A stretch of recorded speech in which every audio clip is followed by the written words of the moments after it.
Nós recebêssemos com muita alegria. Gostaria que você ficasse de pé e recebesse o servo do Senhor que vai estar ministrando a palavra do Senhor. Pastor Jordélio, come on here, please. Let's go, my friend.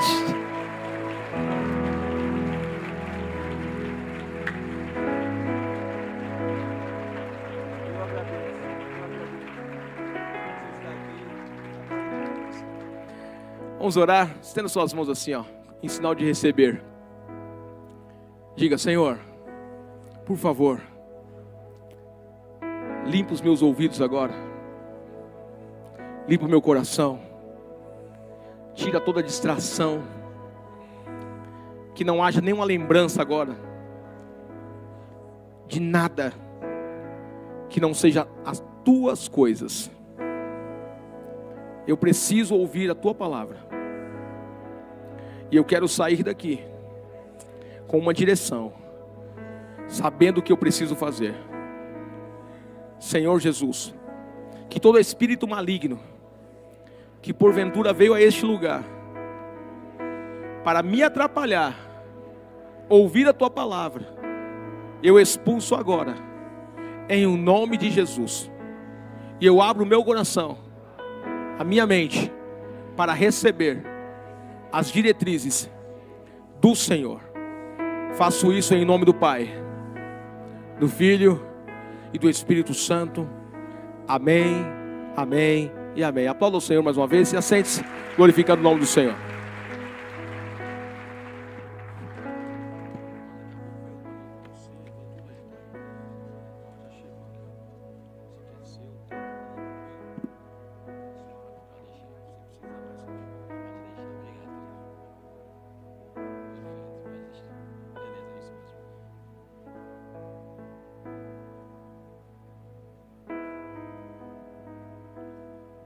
Graça e paz, queridos. Boa noite, Lírio Parelheiros. Quem está feliz com Jesus nesta noite? Será que você pode dar mais uma salva de palmas a Ele? Glória a Deus. Aleluia. Seja adorado, Senhor. Seja adorado, Senhor. A tua igreja se reúne para te adorar. Queridos, vocês não fazem ideia da alegria do meu coração. Desde o momento que estava chegando aqui e sendo recepcionado na avenida ainda com umas placas de seja bem-vindo, ver os irmãos com um semblante de tanta alegria, eu já fui contagiado. Nessa noite eu já recebi muito do Senhor através dos voluntários e dos servos dessa casa. Quantos já foram abençoados através de um sorriso que você recebeu quando chegou neste lugar? Que coisa linda, pastor Mel, que parabéns, meu pastor. Que lindo, lindo, lindo. Quero dizer para os irmãos que a gente tem orado, buscado muito ao Senhor, e sempre em nossas orações, a igreja orando, a gente não tem falado: Senhor, abençoe a Igreja Batista do Povo. A gente não tem falado: Senhor, abençoe este bairro. A gente tem falado: Senhor, aviva o extremo sul de São Paulo. E nesta noite eu estou vendo um pouco do derramar de Deus, do avivamento do Senhor neste lugar. E é tão gostoso, queridos, a gente chegar em um ambiente onde a gente sente a presença do Senhor se movendo de forma tão leve, tão natural, porque isso quer dizer que aqui é um lugar de adoração, é um lugar onde que o fluir do Senhor acontece de uma forma muito natural. Que os irmãos, quando saem de suas casas, eles saem com um entendimento de que estão saindo para se encontrar com outros irmãos e juntos adorar ao Rei da Glória. Isso é extraordinário, extraordinário mesmo. Um domingo eu saí do culto da igreja, depois de ministrar no culto da manhã, ministrar no culto da noite. E quando chego em casa e vou acessar ali as redes sociais, e aí no Facebook aparece fotos Lírio Parelheiros. E confesso para os irmãos que até então não conhecia, eu não sabia da Lírio Parelheiros. E quando eu me deparei com aquelas fotos, eu comecei a olhar e falei: uau! O que é isso? Porque a gente tem falado, orado e buscado tanto no Senhor. Senhor, venha impactar o extremo sul de São Paulo. E aí quando a gente vê naquele momento aquelas fotos, eu falei, isso é real? Será que não é fake news? Será que isso aqui não é um fake? E aí eu comecei a clicar. E aí eu falei, quem é o pastor dessa igreja? E aí então eu descobri, pastor Melk. Eu fui atrás, fui buscar. E falei, eu preciso achar o contato desse pastor. E foi então que um membro da igreja me passou, mandei uma mensagem, falei, pastor, o senhor não me conhece, eu sou o Jordélio. Hoje estou pastoreando a Igreja Batista do Povo, aqui em Vila São José e Grajaú. E gostaria de conhecê-lo, de poder sentar contigo e escutar um pouco da tua história. Eu tenho certeza que eu vou ser contagiado através da sua vida. E o pastor vem, mas por que você está querendo? Que você, pastor da Igreja Batista do Povo, o que você... Vou marcar, meu irmão. Foi isso mesmo. Foi exatamente isso. E aí a gente se encontrou. Ele apresentou, contou aqui, mostrou o espaço, compartilhou um pouco da história e me levou numa padaria ali em Bugaçu. A gente almoçou. Na verdade eu nem consegui comer direito naquele dia, porque eu estava comendo tudo que ele estava falando, compartilhando a história. Eu gosto muito de história, queridos. Eu gosto muito de história. Então quando eu sento para escutar alguém, para conversar, você pode ter certeza que eu vou estar atento ao que ele está falando. E naquele dia o pastor Mel começou a falar, e ele falou algo que me marcou. E como o Senhor me deu o privilégio de hoje estar aqui com vocês, eu gostaria de fazer algo que desde aquele momento eu senti em meu coração. Eu gostaria de conhecer aqui, dos irmãos que aqui estão, aqueles que fazem parte da garagem. Os que fazem parte lá da garagem, eu gostaria que você ficasse de pé. Se pudesse levantar a sua mão aqui, eu gostaria de conhecer. Fique de pé, por favor, eu quero conhecer os irmãos da garagem, lá no começo, onde que a maioria dos demais não sabe o que acontecia. Eu queria liberar algo para você. Você tem sido relevante no reino de Deus. Vocês fizeram parte do início de toda essa história. Talvez lá no momento da garagem não tinha noção do que Deus tinha preparado. E talvez hoje vocês estão aqui contemplando tudo que o Senhor está fazendo agora. E eu queria falar algo para vocês, o pessoal da garagem. O Senhor, Ele tem infinitamente mais. É só o começo, queridos. Você pode se assentar, muito obrigado, um prazer conhecê-los. Quando eu tive acesso ao tema do ano, o ano da relevância, 2024, o ano da relevância. Marcar para estabelecer. Queridos, eu acredito que o pastor Melk tem pregado, e talvez você já tenha o entendimento da profundidade disso. Ser relevante.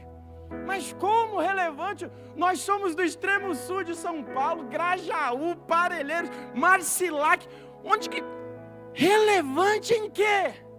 O Senhor está nos movendo aqui para sermos relevantes para o reino dEle, querido. O Senhor está levantando uma geração, querido, que vai, de fato, marcar para estabelecer. Pessoas serão enviadas daqui do extremo sul de São Paulo, estarão sentados em cadeiras que talvez a gente não tenha nem ideia, que a gente não passe pela nossa mente limitada, mas já faz parte da mente do Deus ilimitado. Do Deus que estabelece, do Deus que tudo faz, do Deus que tudo pode.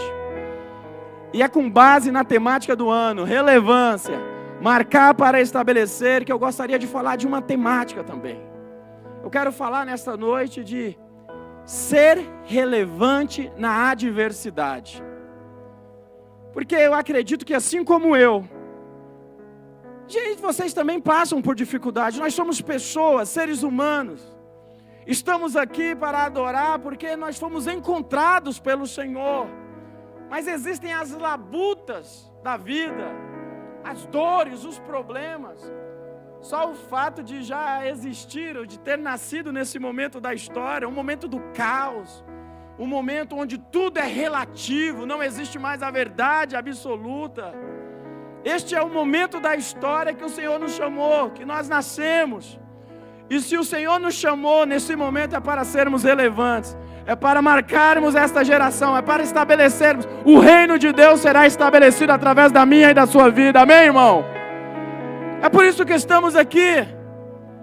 E pensar em ser relevante em 2024 quer dizer que em 2024 eu não vou fazer as coisas do mesmo jeito que eu fiz em 2023. Para eu ser ainda mais relevante, ou para eu ser relevante, eu vou precisar me sobressair. Eu vou ter que mudar a minha forma de orar. Se antes eu orava 2 horas, agora eu vou orar 3, eu vou orar 4 horas. Se antes eu me dedicava na leitura da Bíblia ali, talvez 1, 2 horas por dia, agora eu vou multiplicar. Porque quanto mais eu buscar ao Senhor, buscar as coisas do reino de Deus, mais relevante para o reino eu serei. Pastor, mas e as lutas e as adversidades? Nós não somos definidos pelas circunstâncias adversas. Nós somos definidos por aquilo que o Senhor já estabeleceu para mim e para a sua vida. E Ele nos diz que nós somos filhos. Efésios capítulo 1, filhos adotivos. Ele nos adotou, filhos, nós fomos adotados. Então você olha para esse irmão bonito que está do seu lado, olha só, que lindo que ele é. Irmãos em Cristo Jesus, querido. E para pensarmos nessa temática, eu gostaria que você abra a sua Bíblia aí em Daniel no capítulo 3. Daniel capítulo 3. Gostaria de meditar nessa história com vocês. Enquanto você abre a sua Bíblia, eu estou prestes a completar 40 anos. Eu sou casado com a Leandra. Eu tenho 2 filhos, o Pedro Henrique, com 15 anos, e o João Gabriel, com 9 anos de idade.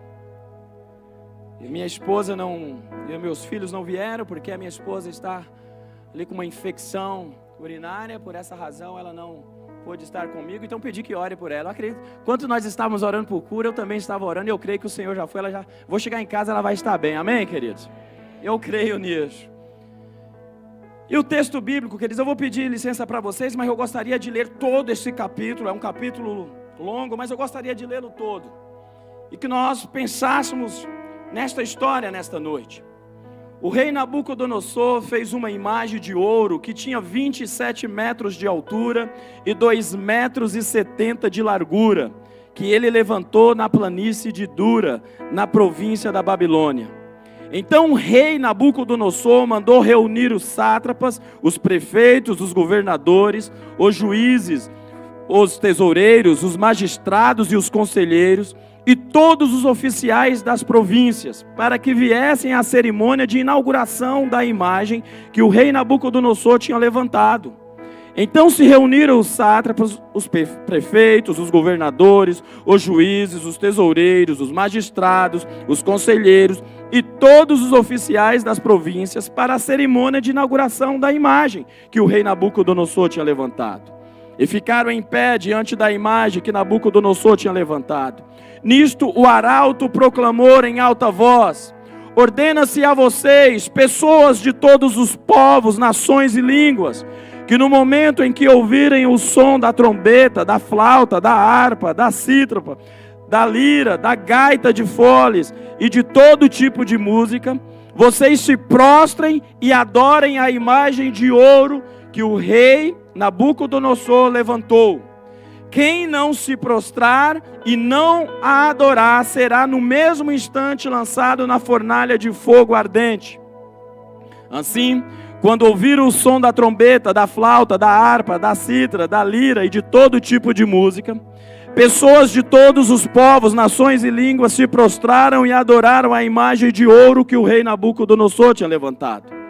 No mesmo instante, alguns homens caldeus se aproximaram e acusaram os judeus. Disseram ao rei Nabucodonosor: que o rei viva eternamente. O Senhor, ó rei, baixou um decreto ordenando que todo homem que ouvisse o som da trombeta, da flauta, da harpa, da cítara, da lira, da gaita de foles e de todo tipo de música deveria prostrar e adorar a imagem de ouro. E que todo aquele que não se prostrasse e não adorasse seria lançado na fornalha de fogo ardente. Há uns homens judeus que o Senhor, ó rei, pôs como administradores da província da Babilônia, Sadraque, Mesaque e Abidnego. Esses homens fizeram pouco caso do Senhor, ó rei.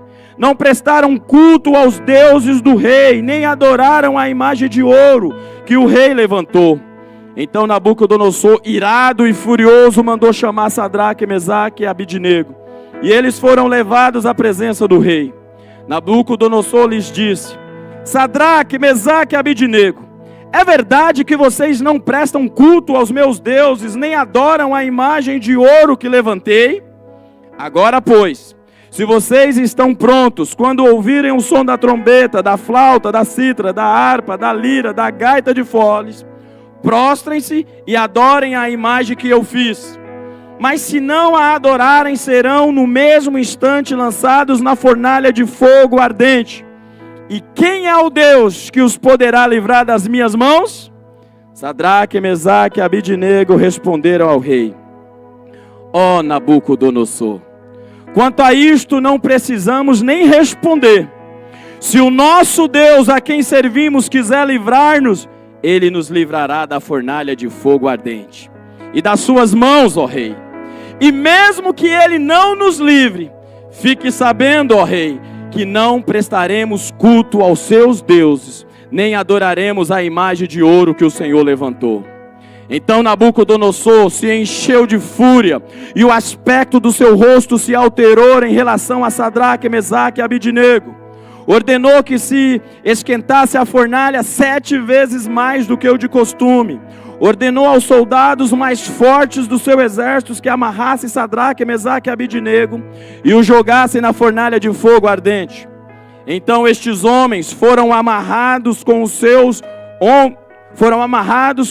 mantos, túnicas, chapéus e as suas outras roupas, e foram jogados na fornalha de fogo ardente. Mas porque o rei exigia urgência e a fornalha estava superaquecida, as chamas do fogo mataram os homens que jogaram Sadraque, Mesaque e Abidnego dentro da fornalha. E os 3 homens, Sadraque, Mesaque e Abidnego, caíram amarrados dentro da fornalha de fogo ardente. Olha só, queridos, a partir do verso 24. Em seguida, o rei Nabucodonosor, muito espantado, se levantou depressa e perguntou aos seus conselheiros: Não eram 3 homens que amarramos e jogamos no fogo? Eles responderam: É verdade, ó rei. Mas o rei disse: Eu, porém, estou vendo 4 homens soltos andando no meio do fogo. Não sofreram nenhum dano, e o aspecto do quarto é semelhante a um filho dos deuses. Então Nabucodonosor se aproximou da fornalha de fogo ardente e gritou: Sadraque, Mesaque, Abidnego, servos do Deus Altíssimo, venham para fora, venham para cá. Então Sadraque, Mesaque e Abidnego saíram do meio do fogo. Os sátrapas, os prefeitos, os governadores e os conselheiros do rei chegaram perto deles e viram que o fogo não teve poder algum sobre o corpo desses homens. Os cabelos da cabeça não foram chamuscados, os mantos não sofreram mudança e eles não estavam com cheiro de fumaça. Nabucodonosor disse: Bendito seja o Deus de Sadraque, Mesaque e Abidnego, que enviou o seu anjo e livrou os seus servos que confiaram nele, pois não quiseram cumprir a palavra do rei, preferindo entregar o seu corpo a servir e adorar um Deus que não era o Deus deles. Portanto, faço um decreto, ordenando que todo o povo, nação e língua que disser blasfêmia contra o Deus de Sadraque, Mesaque e Abidnego seja despedaçado e que as suas casas sejam reduzidas a ruínas, porque não há outro Deus que possa livrar como este. Então o rei fez prosperar Sadraque, Mesaque e Abidnego na província da Babilônia. Oh!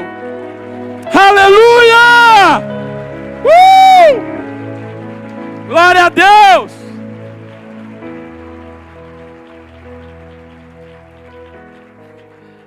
Eu não sei se você é como eu, querido. Quando eu fico lendo essas histórias, as histórias da Bíblia, minha mente, eu fico imaginando, eu fico me vendo. É como se tivesse uma tela e eu estivesse lá acompanhando cada detalhe e as reações. E se a gente para ver, imagina só, estava Sadraque, Mesaque, Abidnego, estes que são Ananias, Misael e Azarias, quando chegaram cativos ali na Babilônia, trocaram os nomes deles. Mas se a gente vai no capítulo 1 de Daniel, o rei Joaquim estava governando em Jerusalém. E aí chega então, o Senhor, nosso Deus, permite que Nabucodonosor vai com o seu exército, chega ali, pega o povo, faz um massacre e começa então a levar este povo para o cativeiro. E dentre aquelas pessoas estavam Daniel, estavam Ananias, Misael e Azarias. E estes homens, quando chegam, aí os servos ali do rei então começam então a servir, a preparar estes homens para conhecerem a cultura babilônica, para se tornarem membros daquela cultura. E aí a gente vê um posicionamento desde o capítulo 1. A gente vê um posicionamento de pessoas que querem ser relevantes. De homens que eles sabem quem são, eles conhecem a sua identidade. Então a gente vê Daniel e os seus 3 amigos então não se permitirem, não se deixarem comer dos manjares do rei. E ali eles fazem um acordo e a gente vê Deus honrar a vida desses jovens. Quando a gente chega no capítulo 2, a gente vai encontrar e ver um momento onde que Nabucodonosor tem um sonho, e esse sonho deixa o rei desesperado, aflito. E este rei então chama todos os adivinhos, todos os intérpretes para tentar interpretar aquele sonho, mas nenhum homem é capaz de o fazer. Então Nabucodonosor fica muito irado. Eu fico imaginando Nabucodonosor como aquele rei mimado, tá? Se ele ficasse chateado, ele ficaria irado, ele vai queimar. Sabe aquele menino, aquele que quando está jogando futebol na rua, está todo mundo brincando, mas ele é o dono da bola? E aí quando na hora que vai escolher os times, aí não escolhe ele, aí todo mundo quer jogar, mas ele é o dono da bola, não escolheram ele vai lá pegar a bola dele, eu vou para casa? Eu imagino Nabucodonosor com essas atitudes. Não fazia a vontade dele, só que ele não levava a bola, ele mandava já matar, exterminar. E quando começa a vir aquele decreto para mandar matar todos por não adivinharem, interpretarem aquele sonho, então Daniel toma conhecimento, ele pede para que fosse levado então ao rei. Mas antes ele chega aos seus amigos, ele compartilha e ele chama os seus amigos para orar. Era um momento de adversidade acontecendo, e Daniel chama os amigos para... O que a gente aprende, queridos? Momento de adversidade não é momento de nós nos desesperarmos, não. É momento da gente orar, buscar a direção do Senhor. Você quer ser relevante em 2024? Vai ser o ano de marcar para estabelecer. Vamos começar na oração, vamos começar na adoração, vamos começar buscando as coisas do alto. Eles foram orar. E não tem como, queridos, um coração sincero, contrito, quando se derrama diante de papai, papai vem, ele responde, ele direciona. E foi assim que papai fez. Ele trouxe clareza, trouxe ali então a interpretação a Daniel. Daniel então vai até Nabucodonosor, ali ele vai compartilhar tudo. Há uma interpretação do sonho. E se a gente olha nos versos finais ainda do capítulo 2, a partir do verso 48 diz: então o rei engrandeceu Daniel e lhe deu muitos e grandes presentes. Ele o pôs como governador de toda a província da Babilônia. Também o fez chefe supremo de todos os sábios da Babilônia. A pedido de Daniel, o rei pôs Sadraque, Mesaque e Abidnego como administradores da província da Babilônia. Mas Daniel permaneceu na corte do rei. Isso é o final do capítulo 2. Então o capítulo 2 termina com Sadraque, Mesaque e Abidnego, esses 3 jovens sendo colocados em uma posição de honra. Eles estavam se tornando administradores ali da província da Babilônia. Olha que extraordinário. Lá no capítulo 1 eles não negociaram os princípios. Capítulo 2 vem o caos, vem a adversidade, eles se colocam em oração. E aí essa oração, o posicionamento, a direção de Deus, então faz com que eles adquiram o direito de serem colocados aos olhos dos homens em uma posição de honra. Mas imagina os demais olhando, e aí vem a inveja, vem os levantes, vem as astúcias. Ei, ser relevante vai incomodar. Ser relevante vai incomodar, meu amado. Mas o que vai fazer a diferença vai ser o seu posicionamento diante dos incômodos que vierem, diante das calúnias que forem levantadas contra você. Como que você vai reagir? Você vai querer se justificar? Você vai ficar chateadinho? Ou você vai continuar prostrado diante do Senhor, crendo que é Ele que está levantando você para ser relevante para o reino dEle? As adversidades vão vir. Foram colocados, vieram a calúnia. Aí a gente entra no capítulo 3. Capítulo 3 inicia com Nabucodonosor, que tinha reconhecido o Deus de Daniel como Deus Todo-Poderoso. Agora ele cria uma imagem e chama todo o povo para vir e adorar a imagem do rei. E ainda é feito um decreto. Imagine só, queridos, um decreto do rei, da vossa majestade, de que todo aquele que não se curvasse diante daquela imagem seria lançado em uma fornalha quente. E aí chega o grande dia. Vem os prefeitos, a alta cúpula, todo o povo. E aí começam então a tocar. Vamos lá, meu tecladista, vamos lá. Começou a tocar. E aí aquele povo que estava de pé então se prostram.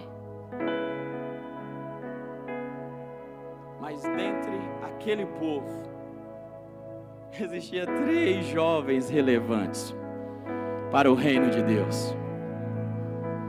3 jovens que não foram levados pela situação, pela pressão do momento. Eles não negociaram os princípios, se mantiveram firmes. Queridos, o momento que nós estamos vivendo é momento de pressão. Hoje tem alguns lugares que você não pode mais falar todos, você não pode falar todas, aí eles querem que você fale todes. Tem professores hoje que não podem, não tem mais a liberdade de ensinar, professores cristãos. Imagina só, a gente tem vivido em um momento que o nosso filho é enviado para a escola, mas a nossa filha que a gente cria, que a gente tem ensinado o caminho, lá na escola falam, não, você pode ir naquele banheiro. Aí ela entra no banheiro, tem outro menino, um banheiro, por quê? Porque dizem que não existe mais sexo. Isso é um padrão do mundo, querido, que nós vivemos. E detalhe, tudo isso vai aumentar, essa pressão vai aumentar, mas nós não estamos sendo levantados para sermos conduzidos pelas diretrizes desse mundo. Nós somos os inconformados, lá de Romanos 12:2. Não vos conformeis, e só não se conforma quem é inconformado. Tem inconformado do reino de Deus aqui nessa noite? É um momento de pressão, queridos. 2024 vai ser um ano extraordinário, mas vai ser um ano de muita pressão. E aí eles não se prostram. E aí, sabe, os invejosos então chegam até o rei. E olha comigo aí na sua Bíblia. Olha como que eles chegam.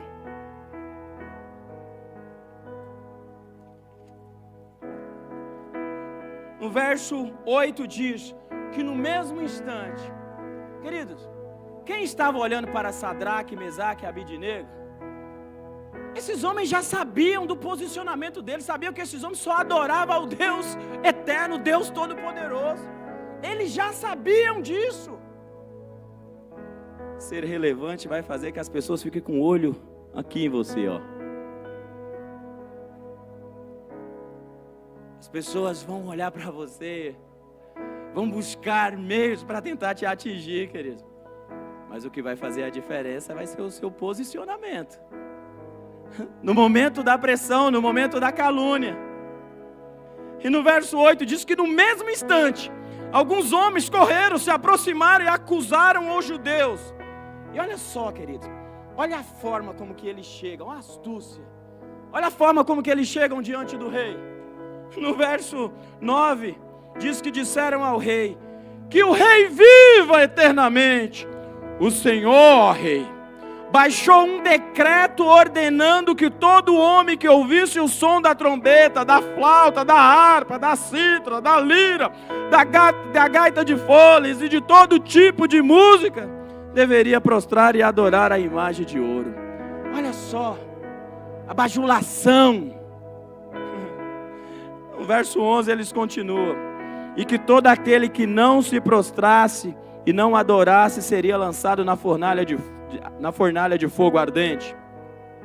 Verso 12 ele diz, há uns homens judeus que o Senhor, rei, o pôs como administradores da província da Babilônia, sabe, Sadraque, Mesaque e Abidnego. Esses homens fizeram pouco caso do Senhor, ó rei. Não prestam culto aos deuses do rei, nem adoraram a imagem de ouro que o Senhor levantou. Olha só, queridos, a astúcia. Olha só o posicionamento desses homens. 2024, o ano da relevância, marcar para estabelecer. Vai ser extraordinário, pastor Mel.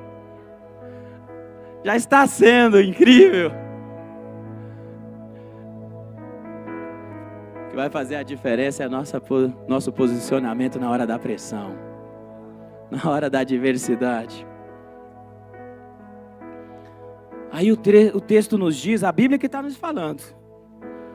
No verso 13, então Nabucodonosor, irado e furioso, mandou chamar Sadraque, Mesaque e Abidnego, e eles foram levados à presença do rei.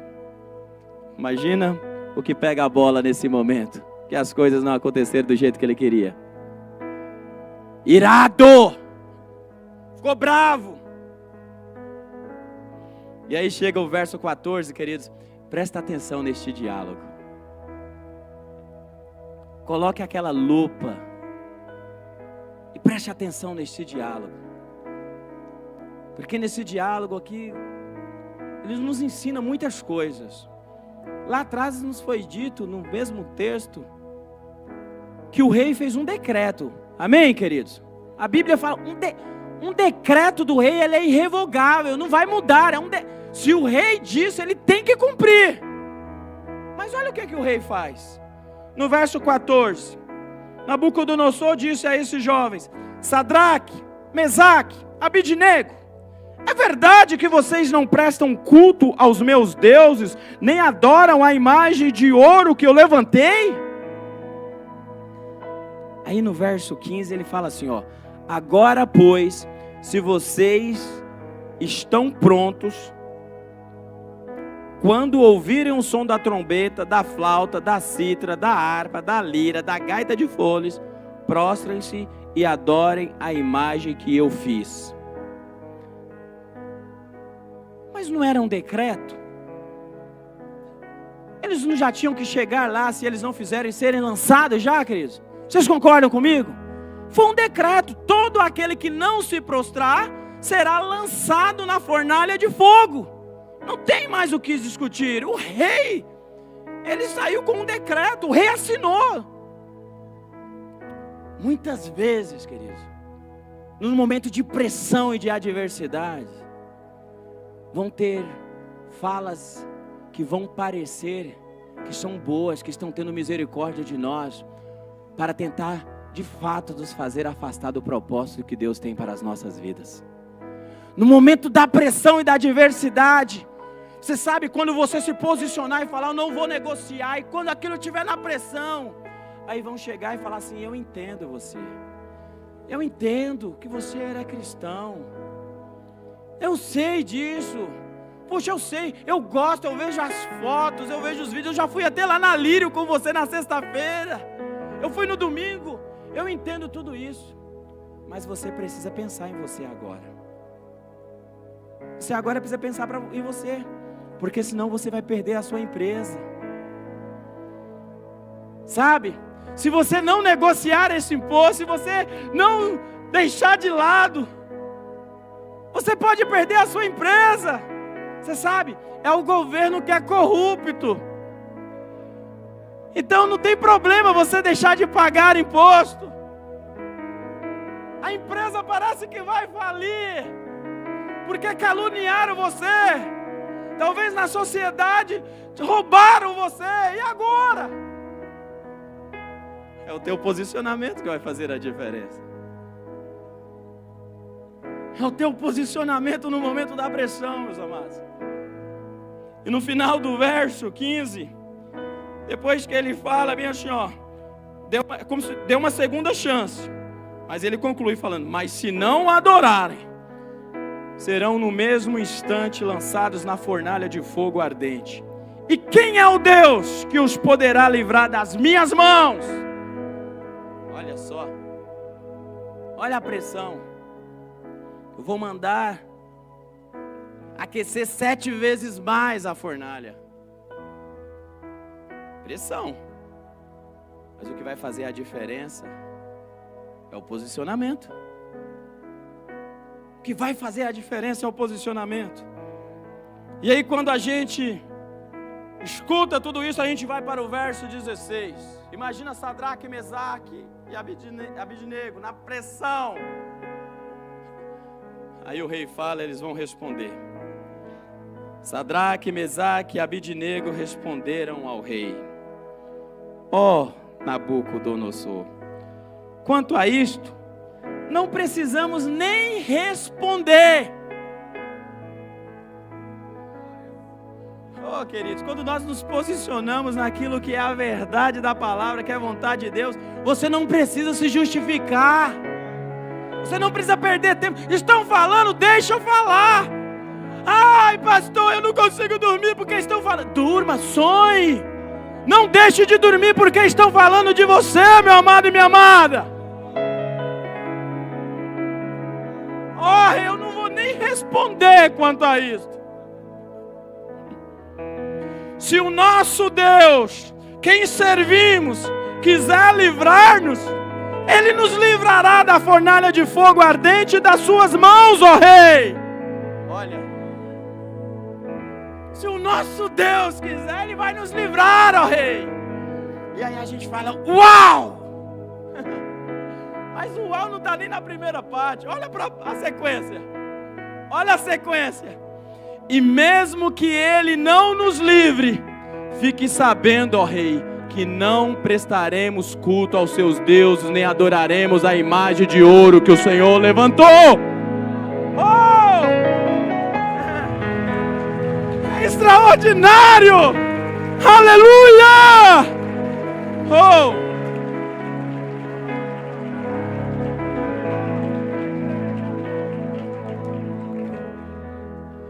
É o posicionamento, meu amado. É o posicionamento. Tirar 1 minuto e vou falar rápido. 1 minuto, abrindo um parênteses. Nasci em Vitória da Conquista, na Bahia. Com 7 anos. Antes de completar 7 anos, meu pai teve que vir para São Paulo, quando em 1992 aconteceu o impeachment de Fernando Collor de Mello. O Brasil travou, meu pai faliu lá na Bahia, teve que vir como todo nordestino. Quando o chicote estralava, saía e via para São Paulo buscar uma oportunidade. Pela primeira vez fiquei longe do papai, eu, minha mãe e meus irmãos. E quando meu pai vem, o Antônio fica morando com a gente, uma pessoa da família que tinha uma grande admiração.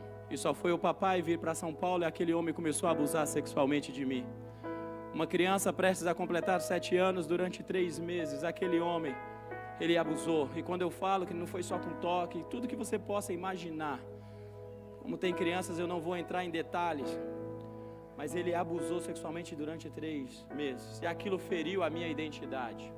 Depois de 3 meses, esse homem foi embora para uma cidade chamada Itororó, lá na Bahia. 7 meses depois, o meu pai manda buscar a gente vem para São Paulo. O primeiro lugar que morei foi na Rua Coco, Natal, aqui em Vila Natal. Eu morei na Rua Coco, na Vila Natal, durante 3 anos, até que depois o meu papai comprou um terreno no Jardim Eliana, construiu, e a gente foi morar lá em 1996. E nesse inteirinho, queridos, eu carregava ali as 7 chaves, esse grande segredo, e eu tive a minha identidade ferida.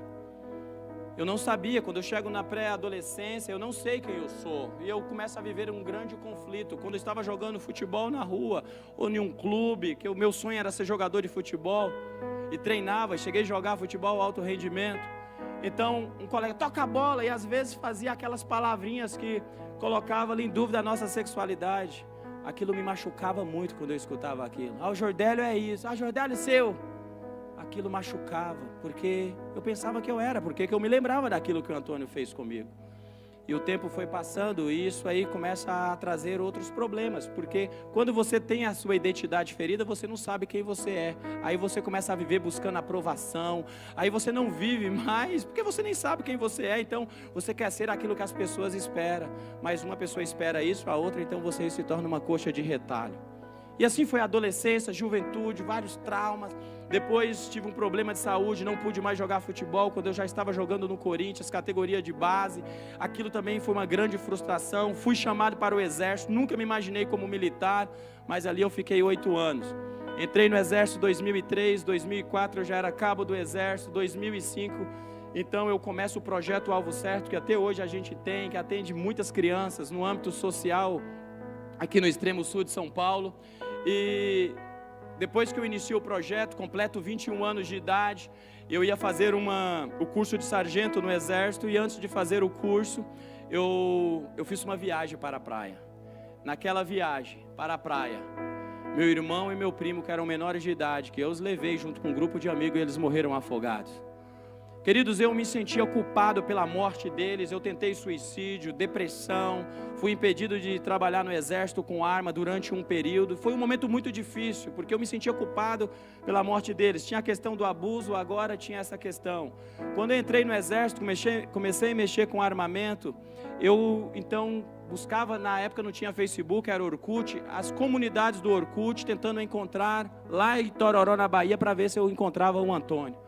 Eu tinha muita vontade de encontrá-lo, e com certeza eu o mataria. Eu tinha muito ódio dele, do que ele fez comigo. O tempo passou, 2007 eu me casei, a Meire. 2007 eu me caso não, 2007 eu conheço então a Meire. Depois, muito rápido, a gente começa a conversar. Toda a tristeza que eu estava sentindo, então do nada eu comecei a sentir vontade, sentir alegria, porque ela foi um anjo que Deus colocou na minha vida. E ali então, em 2008, janeiro, eu me caso na chácara Ilha da Madeira, aqui perto. Quantos aqui conhecem a Ilha da Madeira? Foi lá que eu me casei, queridos. Na época eu era militar, ela chegou de helicóptero, ela era muito linda. Ela era alta, os olhos azuis, e desceu daquele helicóptero, parecia uma princesa, queridos. Os militares, lá um monte de militares fardados, aquele corredor. Foi lindo o meu casamento em 2008. Me caso, e aí eu penso, puxa, agora eu vou sentir alegria de volta. Mas aí estavam aquelas situações ainda no meu coração, porque não tinham sido resolvido a culpa que eu carregava pela morte do meu irmão e do meu primo, e também a questão do abuso. Depois veio meu primeiro filho, não, agora vai vir a alegria, mas aí estava aquela situação. Por quê? Porque eu não tinha resolvido, estava guardadinho lá no coração. A gente às vezes quer colocar algumas coisas debaixo do tapete, algumas a gente tranca, a gente não quer resolver, a gente não quer dar nome, e era assim que eu estava fazendo. 2010 eu saio do exército, monto uma empresa de marketing, depois monto outra empresa. 2012 eu estava com 3 empresas, falei, agora sim, com 35 anos eu quero ter minha independência financeira, e só trabalhando, correndo atrás, mas deixando minha família de lado, minha esposa e meu filho. Chega 2012 e eu me prostro na depressão profunda mesmo. Me veio um sentimento de que eu não fui capaz de cuidar do meu irmão e do meu primo. Quando eu fui perceber, eu estava no psiquiatra, e naquele momento do psiquiatra ali, não conseguia ir no banheiro sozinho. Momento de muita dor, de muita luta mesmo. Final de 2012, então eu saindo daquela situação depois de uma oração, que eu me vi no espelho, meu semblante, eu tomava os remédios, eu ficava sempre com o corpo tremendo, e eu falei, Senhor, muda a minha história, venha forjar o caráter de Cristo na minha vida. E ali então eu entrei num processo de discipulado. O pastor Carlos Gomes começou a me acompanhar, um pastor que veio da Inglaterra. E aí quando fui ver, eu estava liderando célula. Depois de liderar a célula multiplica. Depois essa célula cresce, é uma rede de célula. 2014, esse abusador lá de 2005. Porque eu estou contando rápido, porque eu estou com tempo ali. Pastor Melco, só me dá só mais 7 minutinhos, pastor Melco, por favor. E ali, porque o tempo está me assustando ali. Eu falo, meu Deus, eu não posso, mas eu preciso compartilhar isso rápido aqui com vocês. Era para ser 1 minuto, mas já foram 6 já, queridos. Desculpa por isso.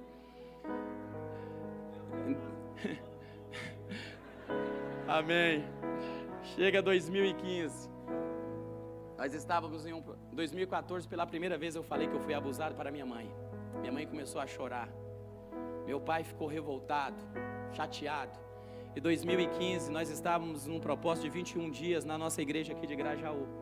No 18º dia, era uma quinta-feira, e eu estava, um irmão ministrou, no final eu que conduzia aquele encontro. Eu fiz o apelo, 3 pessoas aceitaram a Jesus, e eu, glória a Deus, aleluia. E quando termina aquela reunião, estava desligando o microfone, aparece um homem na minha frente e fala: qual que é o nome do seu pai? Eu falei, Gil. Sua mãe é a Rosa? Eu falei, é. Aí ele, sou eu, o Antônio. Queridos, naquele momento as lágrimas começaram a rolar na minha face. Eu começava a chorar, e eu não sabia porquê, mas veio um sentimento de que era de falar para ele que eu perdoava ele por tudo que ele me fez. E eu não consegui, porque ele chamou a mulher que ele vivia e fez um auê na igreja, uma festa, enfim. Voltei para casa em crise comigo. Por que eu não quis dar umas cabeçadas nele, não quis pegar ele? Eu não entendi aquilo. Resumindo, depois eu descobri que esse homem abusou das próprias filhas. Um dia ele me procurou pelo message, me ligou e pediu perdão. Falei, querido, eu te perdoo. E quando eu liberei perdão na vida dele, foi a melhor coisa que aconteceu. Aí as pessoas, mas como que você vai perdoar um homem que faz isso? Não é sobre ele, é sobre mim. Eu que estava carregando um ódio, aquele peso. O dia que eu liberei perdão para ele, eu me sinto leve, me sinto livre em Jesus para viver o propósito que ele tem para a minha vida, querido. Quer ser relevante? Perdoe!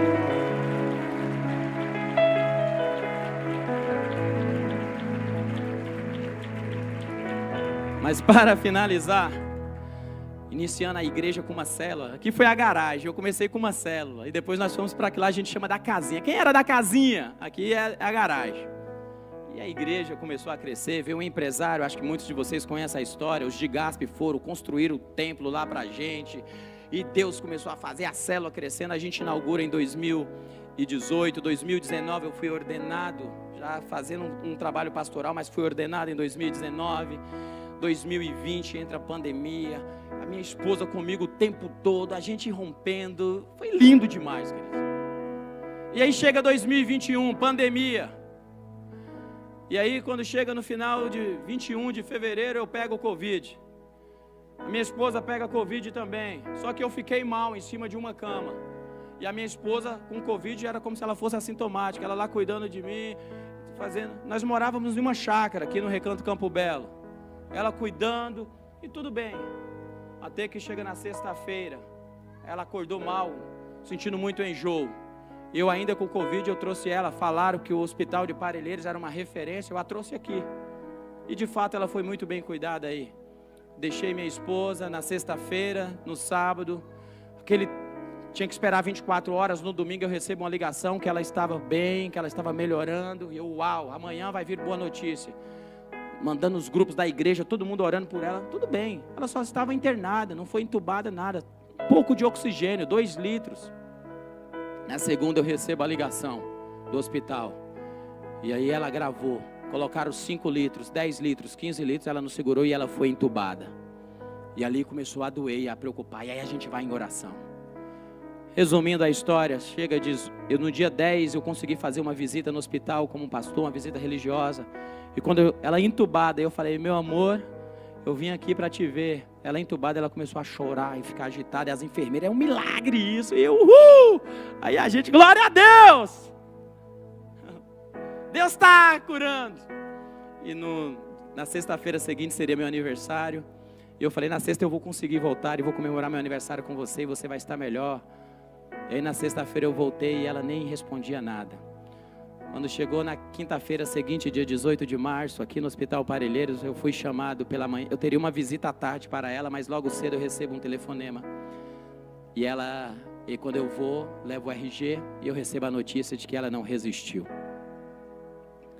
E ali foi um momento que eu vejo muito na menção desse versículo, quando eles falam bem assim: se Deus quiser me tirar da fornalha, Ele tira, mas se não tirar, eu não vou me prostrar. Eu tinha uma escolha: ou eu me sentiria mais uma vítima, ou um número nas estatísticas antes das partidas de futebol, ó, tantas vítimas, tantas pessoas morreram, ou eu entendia que a Meire cumpriu com o propósito dela e ela está lá na glória, com o papai, onde todos nós queremos chegar, e eu deveria continuar minha vida. E eu escolhi acreditar, querido. Eu continuei. Não foi fácil ver meus filhos chorando, mas a gente foi junto e Deus foi trabalhando.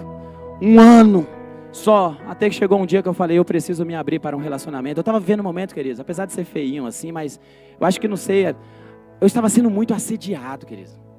Vocês não fazem ideia, parecia ter, pastor Mel, que eu era aqueles atores lá. Eu não sabia, pessoas que nem me conheciam, nunca tinham me visto, era mensagem. Mas não foi por causa do assédio que eu tomei a decisão. Foi olhar para os meus filhos e falar: Senhor, eu vou orar para Deus me dar a graça. E comecei a orar junto com os meus filhos. E um dia eu olhei para a Leandra e meus olhos mudaram. A Leandra é uma missionária, ela é da Suíça, estava servindo aqui no Brasil. Olhei para ela, mudou. Quando foi em dezembro de 2022, eu me casei lá na Suíça, queridos. Nunca, antes da morte da Meire, eu nunca tinha viajado. Em 2021, antes de entrar em relacionamento, eu fiz minha primeira viagem para a Europa. 2022, eu fiz 3 viagens para a Europa. 2023, eu fiz 3. Esse ano já tenho com viagem. O Senhor está expandindo fronteira, a gente está servindo no testemunho. E hoje eu estou continuando com a Leandra e com os meus filhos. Nós somos uma família feliz. E eu posso estar aqui de cabeça erguida para ministrar a palavra de Deus, porque eu não me curvei. Sabe aquelas mensagens que vinham assim: ó, eu estou orando por você. E aí depois vinha um textão: eu sonhei. O que você sonhou? Vieram tantas mensagens que eu poderia ceder, querido. E teve um momento que eu me senti tentado. Você sabe o que eu fiz? Eu corri para pessoas e falei: me ajuda em oração. Eu me senti tentado por uma situação e eu não quero desonrar o meu Deus. E eles vinham lá e oravam comigo.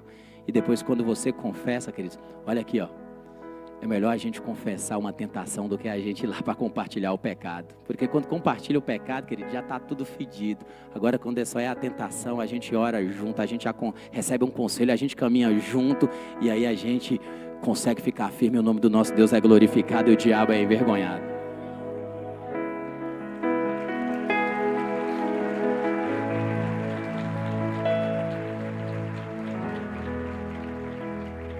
Eles tiveram um posicionamento. Se Deus não quiser, nós não nos prostraremos. O rei fica furioso. E o rei manda aquecer 7 vezes mais. Então aquela fornalha chama os seus guardas mais fortes. E agora Sadraque, Mesaque e Abidnego são amarrados e são lançados naquela fornalha quente. Queridos, quando a gente tem convicção de quem é o nosso Deus, no momento da pressão, vai, não negocie, não negocie. Eles foram. Você sabe aquele que falou: quero ver quem é o seu Deus, quem é o Deus que vai livrá-los da minha mão. Agora a gente olha para Nabucodonosor, olhar, chama a sua cúpula e fala: não foram 3 homens que nós lançamos? Sim, ó rei, mas agora eu vejo 4.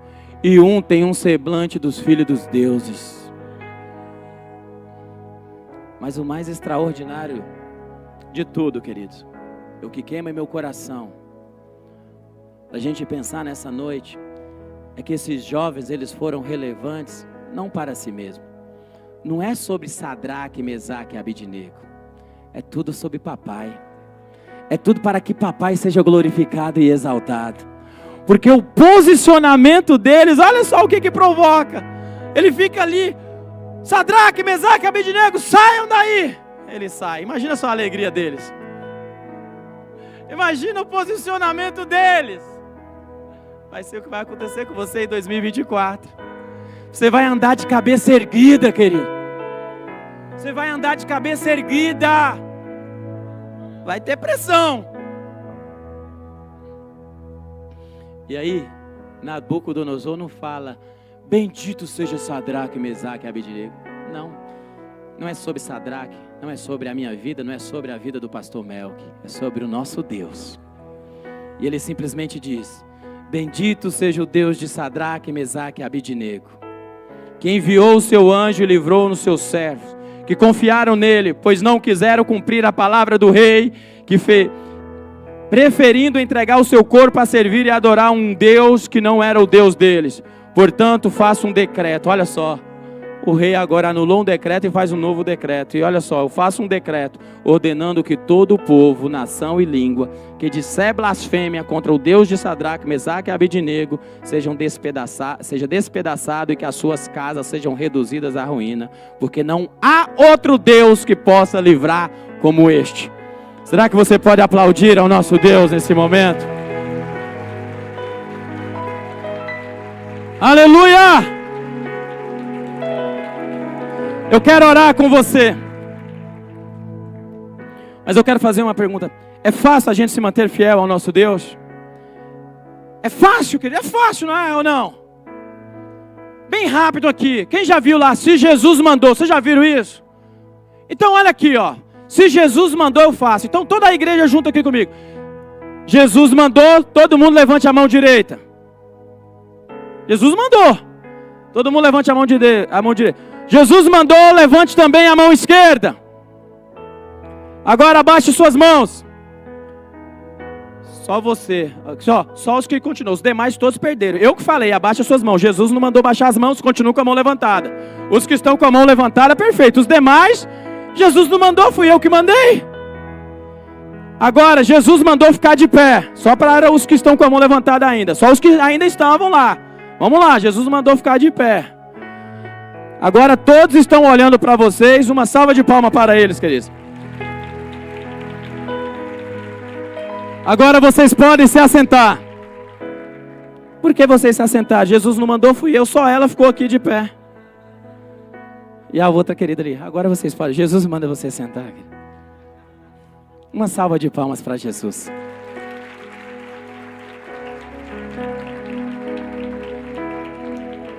Eu quero convidar você a fechar os teus olhos agora. Nós te amamos, Senhor, nós te amamos. Papai, que ambiente extraordinário. Que presença, Pai. Quanta alegria neste lugar. Tu conheces o coração de cada um, os pensamentos de cada um dos meus irmãos.